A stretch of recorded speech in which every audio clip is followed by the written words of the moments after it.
Okay, so welcome back, dear students. Let us start our discussion. So today's topic, as mentioned earlier, is hydrostatic force calculation on a curved surface. So in the previous sessions, we learnt about how to measure the hydrostatic force on a plane vertical surface. So today we will be having discussion about curved surfaces. So let us start with some visualization of this problem. So I am drawing a very simple diagram here. I will be drawing an example of this curved surface, and we need to find out what will be the this hydrostatic force acting upon it. So in this red color we have your curved surface. The shape might be anything, but most importantly it is a curved surface.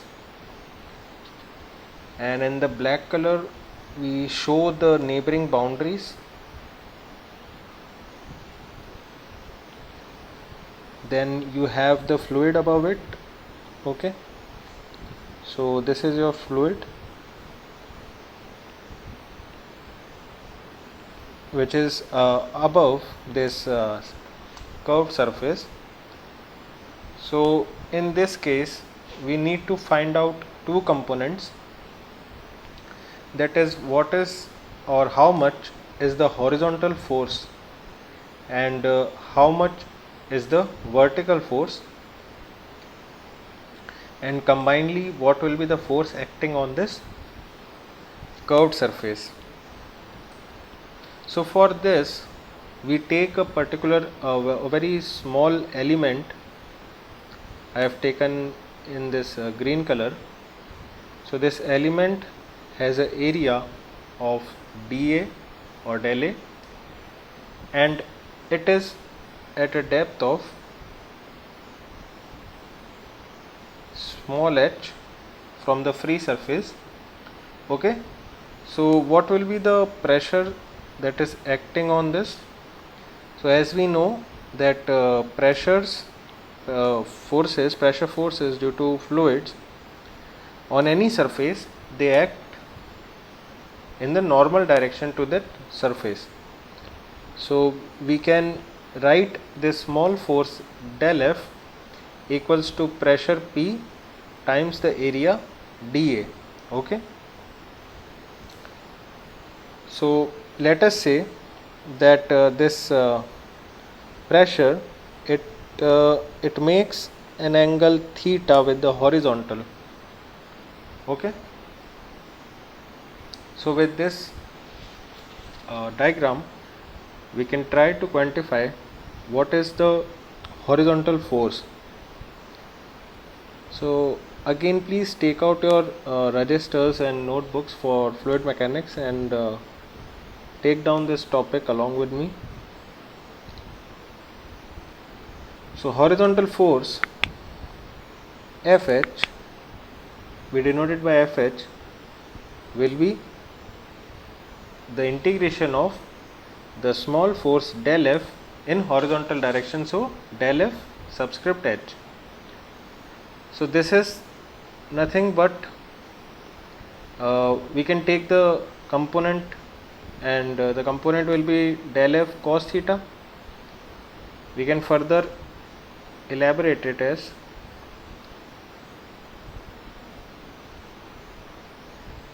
P times dA cos theta. Correct? Let us further elaborate it as, we can write the term of pressure as rho g h, this we have already learned, times dA times cos theta. Okay, now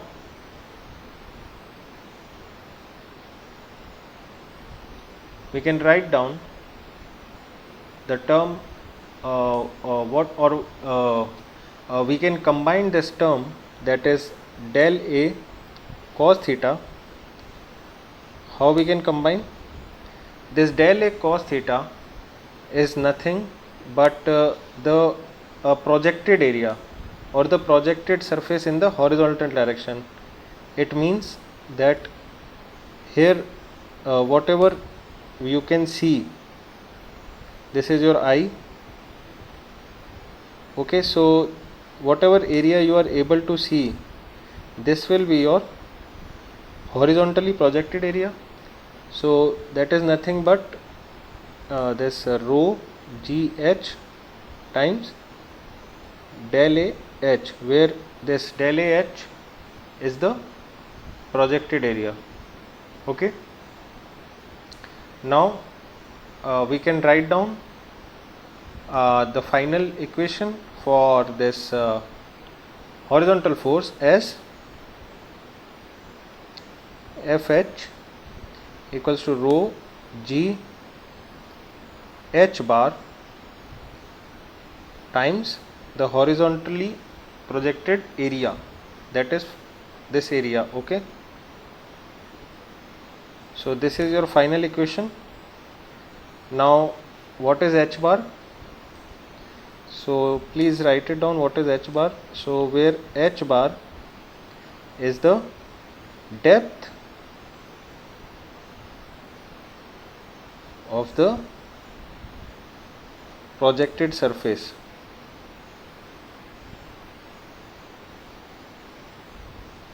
So this surface might be of any shape, it might be rectangular, triangular, based upon it. So with that we can find out what will be the value of this term H bar. Okay, and with the equations, or sorry, with the questions, we learn how to quantify and how to apply these. Next, what we have, we need to find out the vertical force that is acting upon it. So let me just copy this diagram.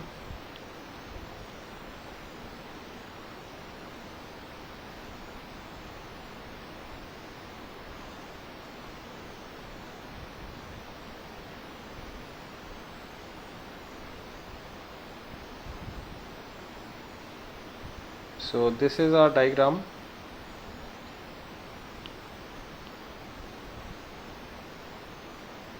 We need to find out what will be the vertical force acting on it.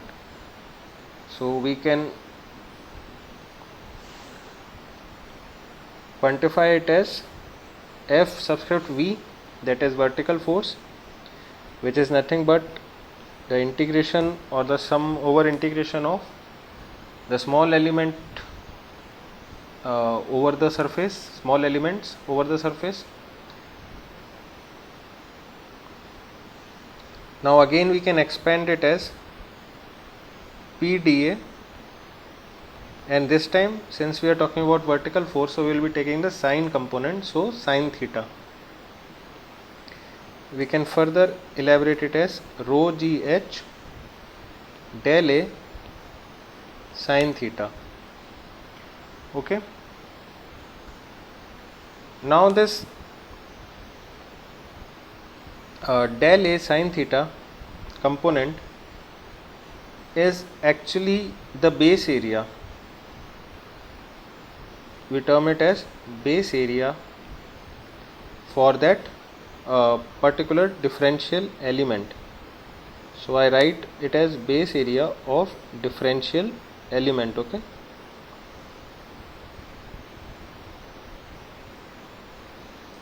so to visualize it, I am making a separate drawing where I am taking an element. So this is your element that we have denoted as dA. Okay, and this is your, let us say, angle theta. So this side turns out to be dA cos theta, and this side turns out to be dA sin theta. Okay, now this thing is actually your projected area, whereas this thing dA sin theta is actually your base area. Okay.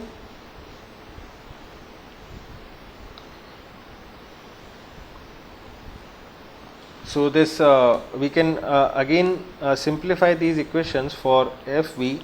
We can take out the constants that are rho and g, and the leftovers will be del A sin theta. Okay. Now this is your vertical area, that is this area. Let me draw it with the red. This area we are talking about when we are talking about del A sin theta. So this area multiplied by the height, it is actually the volume that is above this curved surface. So I denote it by del V. I am denoting the capital V a little differently here. So we can write it as rho g V, where V is the volume above the curved surface up till the free surface, because this h is the height or depth from the free surface up till the curved surface. That is the element which we are talking about. So please write it down separately, that where V is your volume above the curved surface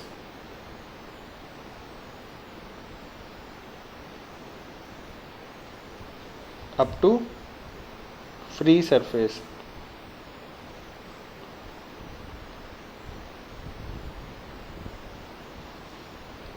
Okay, so this is your two things that we found out. I am writing them once again.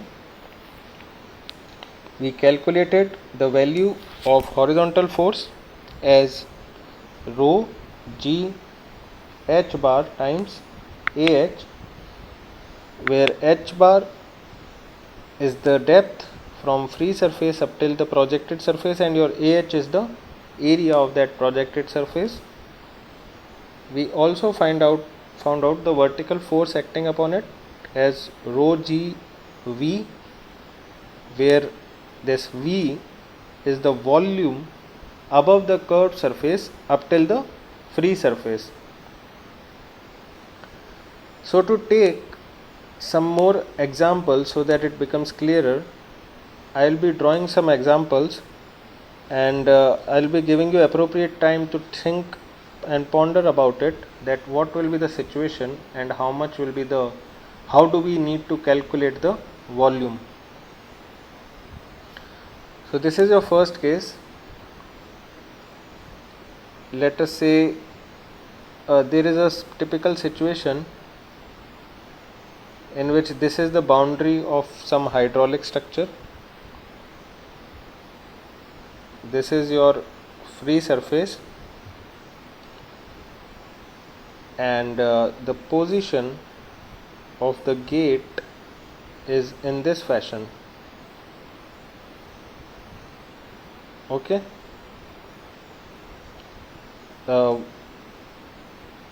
There is a locking or hinge at one side from here, and on the other side it might be in this fashion.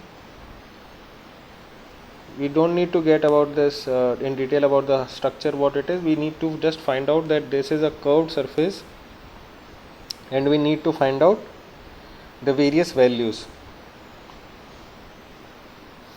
So for FH we need, most importantly, the projected area or the horizontally projected surface,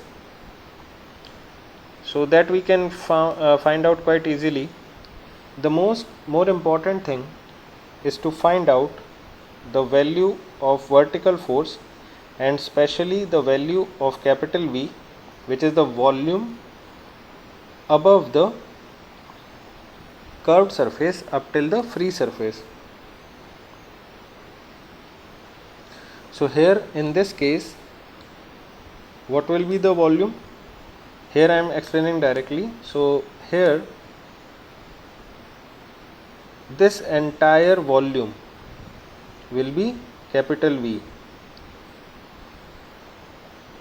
The entire voluminous portion above the plane surface is termed as the capital V for this particular case, and we can find out the value of Fv. Okay. Now this is the first example I have done for you. I am taking a second example, and this time you need to try it and think that what will be the volume that we need to consider. So this is your fixed bodies, the ones which have been dashed, and this is your free surface, and your this gate or this curved surface is somewhat like this. Okay, so now in this case, let us say your element is this one. So I am giving you 15 to 20 seconds to think upon that what will be or how will we quantifying the two different values of horizontal force and vertical force for this particular case. Mind it that the water is only on the left hand side, that is water is filled only on this portion, left hand side. Okay, so take around 20-30 seconds and think upon it.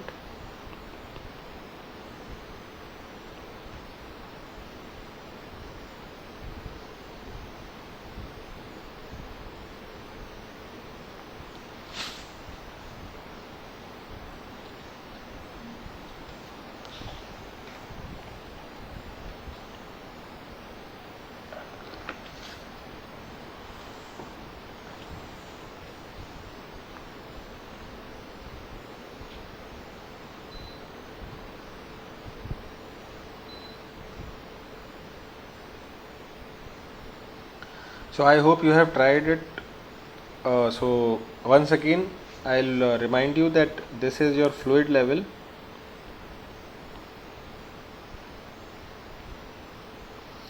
Okay, so how to deal with these type of problems? Earlier we knew that what is the height above the plane surface up till the free surface, but in this case the height or the depth from free surface to the curved portion or the curved surface of that particular gate or whatever we are talking about isn't very clear. The gate is, there is no water actually on the, or the no fluid on above the gate. Okay, so first of all let us try to visualize how this pressure will be acting.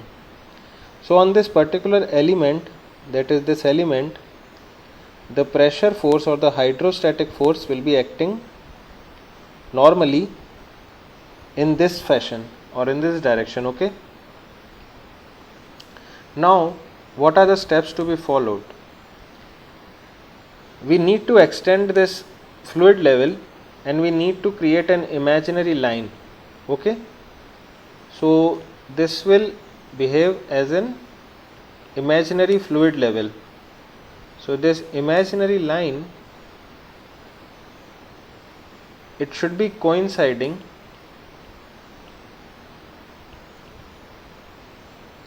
with the water level.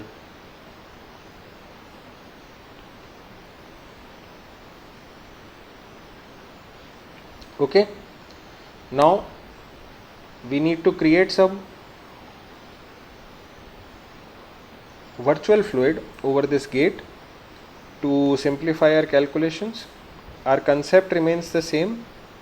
So this is your virtual fluid, okay, and whatever the voluminous section from that imaginary line to this curved surface is, we'll term it as capital V for our calculations, and we will use this value directly in our calculation of vertical force as rho g V. Okay, so this is how we need to tackle these problems. We'll understand them in much more depth once we start applying these problems. Okay, so that was about the hydrostatic forces on curved surfaces, and today we learned how to be found out that what are the two forces, horizontal and vertical, and how we need to find it out. We can also find out the resultant force using FH and FV values. So that's all for this session. In the next session, we'll be starting our discussion on hydrostatic forces on bodies. We'll be discussing the concept of buoyancy, and we'll be taking some different cases and trying to analyze based upon Archimedes' principle that how do we quantify the forces on bodies which may be in submerged condition or partially submerged condition. So that's all for today's session. See you in the next one.